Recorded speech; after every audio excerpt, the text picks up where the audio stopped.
All right, everyone, welcome back into another fantasy golf video. We're going to be getting into the core plays here for the John Deere Classic, and it will just be the core plays in this video. I will be doing my normal formal video tomorrow. It is 4th of July weekend. I wanted to get this content out to you guys while I could. That being said, I didn't have enough time to do the full-fledged video. That will be out tomorrow. So let's just touch on my favorite plays for the John Deere Classic. These are going to make for good outright bets as well. So core play number one for me is going to be Russell Henley. He just comes in as one of the best plays on the board. Yes, he's going to be the second highest priced player on the slate, but we are getting some soft pricing, so I do think we'll be able to make him work. Henley is someone that really just is coming in with tremendous form. We can see just basically a bunch of top 20 finishes in there with a few mixed cuts mixed in there as well. That's okay. We look at the course history, 11th place and 2nd place. He's only had 2 starts here in the past 4 years, but still really good there. We're looking at the key stat data, and the key stat data for this week is going to be ball striking still, strokes gain approach, birdie or better percentage, and we're going to be looking at wedge scoring,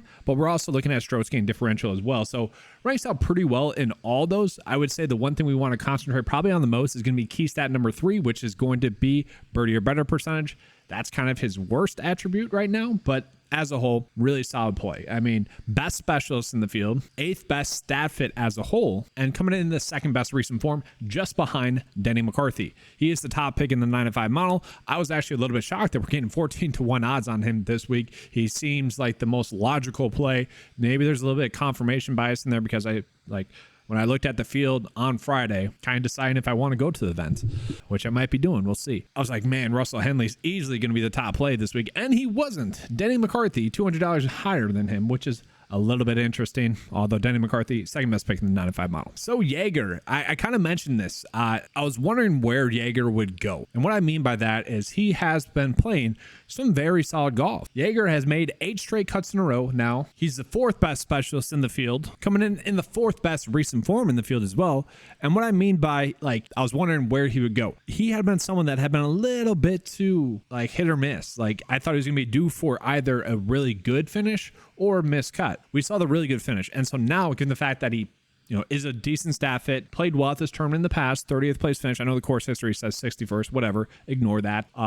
Just a strong play across the board. And so I was shocked that we're getting him at 8.8 for one. And I'm shocked that we're getting him at 35-1. These 2 plays to start off the week seem like very kind of obvious plays to me. And they're players that we should be just easy clicks, I guess is the best way to describe it. These 2 plays are just easy click. And we have a 3rd play that's going to be a very easy click as well. That 3rd easy click is going to be Dylan Wu. And he is an ideal play. I don't really get this one. Not only does he have some ties to kind of Illinois, he's a resident, he went to school in Illinois, he played well at this tournament last year, well-ish, finishing 43rd. We can get him at 65-1 odds, and he is an elite play. He has been a strong play for really the past 4 weeks, and I know he hasn't come through as much as we would like him to, but he is just too good of a play to ignore. I mean, at the Travelers Championship, sure, he didn't do enough to make the cut. He missed the cut on the number.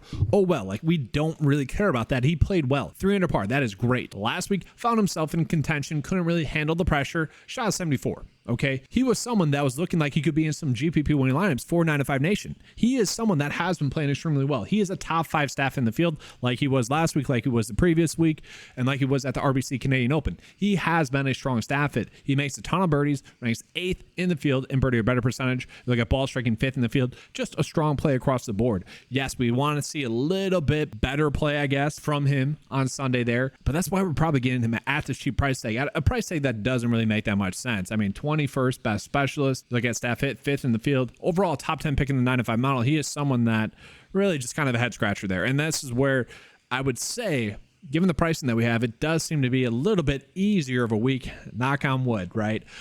It's kind of making me like this week, and it's honestly making me want to go to the event, especially when on Thursday he shoots off a 1st round leader score, and then I just have to go there on Friday to watch him, put himself in contention again. So I typically like to limit the core plays to just 4 plays. That being said, I like Adam Hadwin and I like Alex Small. If you guys want to be on them, you could.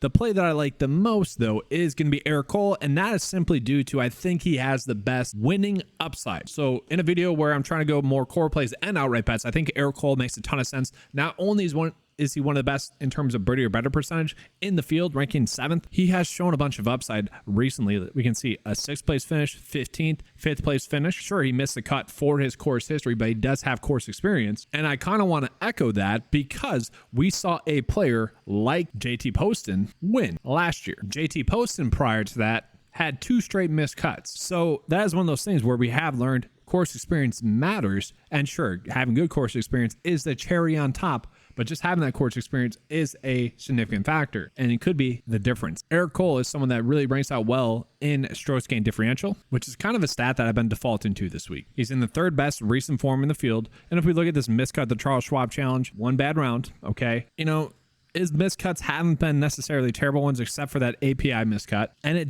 just, you know, sometimes we just got to go with our feelings. It just kind of feels like the correct spot for Eric Cole to get a victory. Now, like I said, I do like Alex Smalley. I do like Adam Hadwin. You know, if we're probably doing more of a fair and balanced build, we're probably going Smalley, maybe Jaeger, maybe trying to fit Henley in there, and then Dylan Wu. But that is it. I mentioned it'd be a quick and easy video. It was. Hopefully you guys enjoyed the coverage. If you did, make sure to give a like and subscribe.